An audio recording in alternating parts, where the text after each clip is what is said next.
বন্ধুরা, আটা দিয়ে কখনো ঘি তৈরি করেছো? একবার করে দেখো, কত সুন্দর ঘি হয়, তোমরা দেখে অবাক হয়ে যাবে।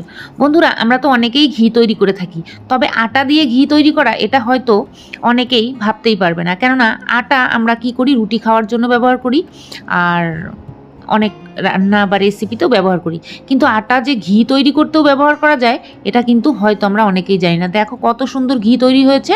এইরকমভাবে আমি প্রত্যেক সপ্তাহে ঘি তৈরি করি, আর এই আটা দিয়েই তৈরি করি। খুব সুন্দর ঘি হবে।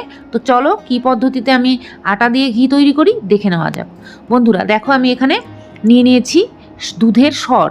বন্ধুরা, এই দুধের সরটা আমার প্রত্যেক দিন যে দুধটা আসে 1 কিলো করে, সেই দুধের সরটাকে আমি তুলে ফ্রিজে জমিয়ে রাখি।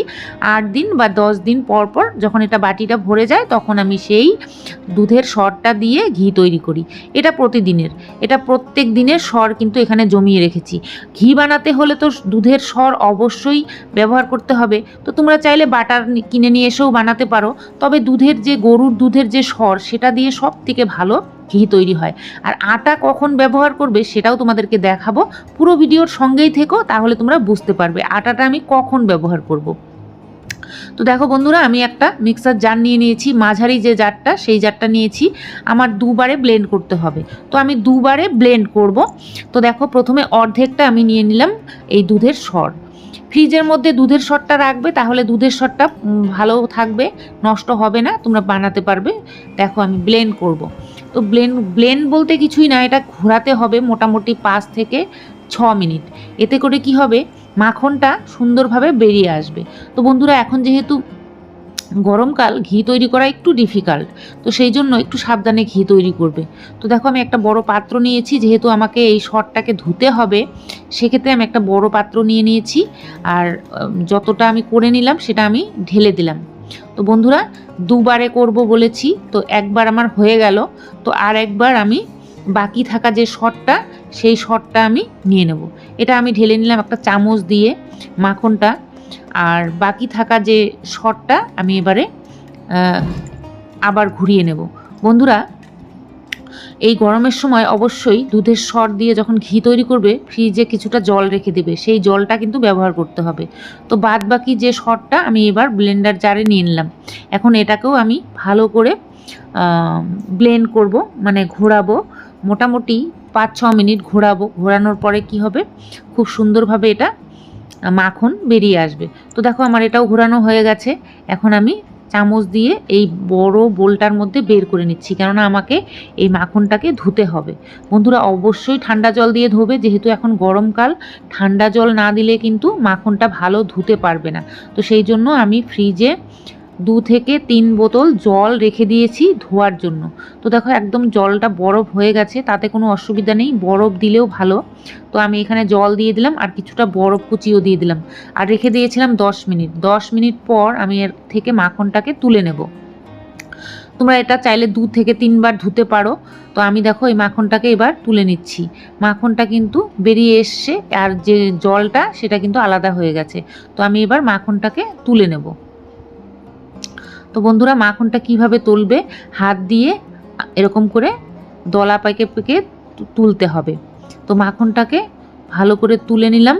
সম্পূর্ণ মাখন তোলার পরে যে দুধের ঘোলটা ছিল সেটা আমি ফেলে দিয়েছি। আর এই যে দেখতে পাচ্ছ, এটা আমি 15 মিনিট রেখে দিয়েছিলাম। ঠান্ডাটা একটু ছেড়ে গেলে তারপরে আমি এটা তৈরি করব। তো দেখো, 15-20 মিনিট হয়ে গেছে। এবার আমি চুলায় বসিয়ে দেবো, কেননা আমি ঠান্ডা জল দিয়ে ধুয়েছি, এটাও ঠান্ডা হয়ে গেছে।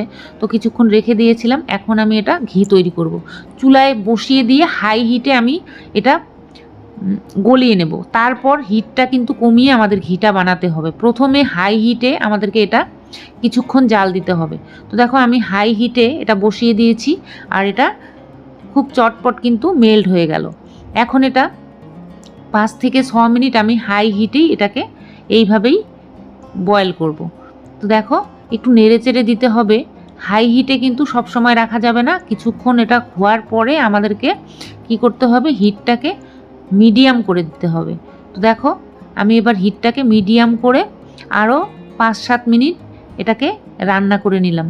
তো দেখো, এখন কিন্তু একটু কালারটা চেঞ্জ হতে শুরু করেছে।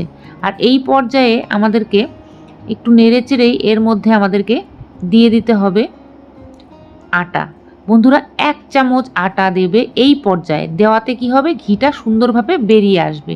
এই পর্যায়ে আটাটা দিলে কি হবে, এই যে এর মধ্যে যে ওয়েস্টেজগুলো রয়েছে সেগুলো আলাদা হয়ে যাবে, ঘিটা আলাদা হয়ে যাবে। তো 1 চামচের বেশি কিন্তু দেবে না, কেননা আমার এখানে যতটা কোয়ান্টিটি, তোমাদের যদি কোয়ান্টিটি বেশি থাকে তাহলে 2 চামচ ব্যবহার করবে। আমি যেহেতু এখানে 1 চামচ ব্যবহার করেছি কোয়ান্টিটি হিসাবে, আমি 1 চামচ আটা দিয়েছি। এখন দেখো ফেনা ফেনা হয়ে গেছে আর সুন্দর একটা ফ্লেভারও বেরিয়ে গেছে। আর আমার এর মধ্যে যে ওয়েস্টেজগুলো ছিল সেগুলো কিন্তু ব্রাউন কালার হতে শুরু করেছে, তার মানে ঘিটা কিন্তু এখন হয়ে গেছে। তো এখন কিন্তু চুলার আঁচটা একদম লোতে করে দিয়েছি। আর আর 1 মিনিট মতো আমি এটাকে করেই চুলাটা বন্ধ করে দেব। চুলাটা বন্ধ করে কিছুক্ষণ চুলার উপরেই রেখে দেব। তারপর এটা নামিয়ে ঠান্ডা করে নিলাম। হালকা ঠান্ডা করে নিয়ে তারপর এটাকে স্ট্রেন করে নিতে হবে। তো দেখো একটু ঠান্ডা হয়ে গেছে, আমি এখন স্ট্রেন করে নিচ্ছি। আর কত সুন্দর ঘি তৈরি হয়েছে দেখতেই পাচ্ছ, কালারটা যা দুর্দান্ত এসেছে, একদম পিওর, এটাকে বলে পিওর গরুর দুধের ঘি, একদম গাওয়া ঘি তৈরি হয়ে গেছে। আমার 1 বাটি সর বা 1 বাটি দুধের সর দিয়ে এখানে আমার মোটামুটি 400 গ্রাম মতো ঘি তৈরি হয়ে গেছে। এই ঘি রেসিপিটা তোমাদের কেমন লাগলো অবশ্যই কমেন্ট করে জানিও। যদি ভালো লাগে একটা লাইক করে দিও, বন্ধুদের সঙ্গে শেয়ার করে দিতে পারো। চ্যানেলে যদি নতুন হয়ে থাকো অবশ্যই আমার চ্যানেলটাকেও সাবস্ক্রাইব করে রাখো। আজকের জন্য এখানে শেষ করবো। সবাই ভালো থেকো, নমস্কার।